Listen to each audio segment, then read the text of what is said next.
सोच है ये केवल गोली से ख़त्म हो सकती है क्या?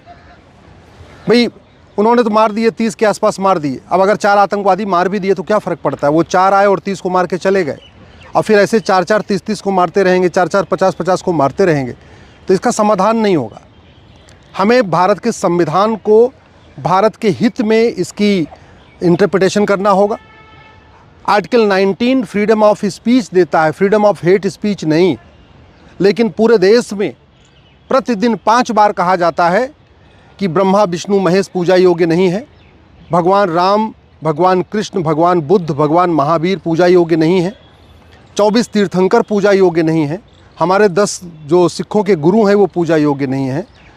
ये जो 5 बार कहा जा रहा है, ये जिहाद का कारण ये है। और कश्मीर में आतंकवादी घटना नहीं हुई, आतंकवादी हमला नहीं हुआ है, बल्कि जिहादी हमला हुआ है। आतंकवादी कभी किसी का नाम पूछ के हमला नहीं करते। आतंकवादी कभी किसी को कलमा पढ़वा के या किसी का पैंट उतरवा के चेक करके हमला नहीं करते। आतंकवादी तो अंधाधुंध गोलियां चलाते हैं। कश्मीर में ऐसा नहीं हुआ। कश्मीर में पहले नाम पूछा गया, उसके बाद उनसे कलमा पढ़वाया गया। जो कलमा नहीं पढ़ पाया उसको मारा गया। जिन्होंने कलमा पढ़ दिया उनको भी क्रॉस चेक किया गया कि वास्तव में कहीं झूठ तो नहीं बोल रहा है, फिर पैंट उतरवा के चेक किया गया है। तो ये आतंकवादी हमला नहीं है। मैं सभी प्रिंट मीडिया और सभी इलेक्ट्रॉनिक मीडिया से आग्रह कर रहा हूँ, कृपया कश्मीर में जो हुआ है, ये नरसंहार हुआ है, इसको आतंकवादी हमला नहीं बल्कि जिहादी हमला कहिए। मैं माननीय सुप्रीम कोर्ट से भी आग्रह करता हूँ कि संविधान की इंटरप्रिटेशन इस तरीके से करिए कि भारत सुरक्षित रहे। संविधान फ्रीडम ऑफ रिलीजन देता है, फ्रीडम ऑफ कन्वर्जन नहीं।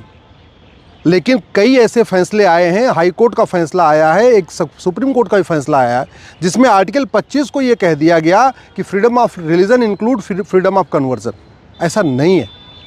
आर्टिकल 26 में जो कहा गया है कि अपने आप धार्मिक स्थानों का निर्माण करेंगे, तो धार्मिक स्थानों के निर्माण का मतलब अवैध निर्माण नहीं कर सकते। आर्टिकल 27 साफ साफ कहता है कि 1 रुपये खर्च नहीं होगा किसी भी रिलीजन को प्रमोट करने के लिए। दुर्भाग्यवश भारत में अल्पसंख्यक मंत्रालय चल रहा है, अल्पसंख्यक आयोग चल रहा है, हज़ारों करोड़ का बजट केंद्र सरकार खर्च कर रही है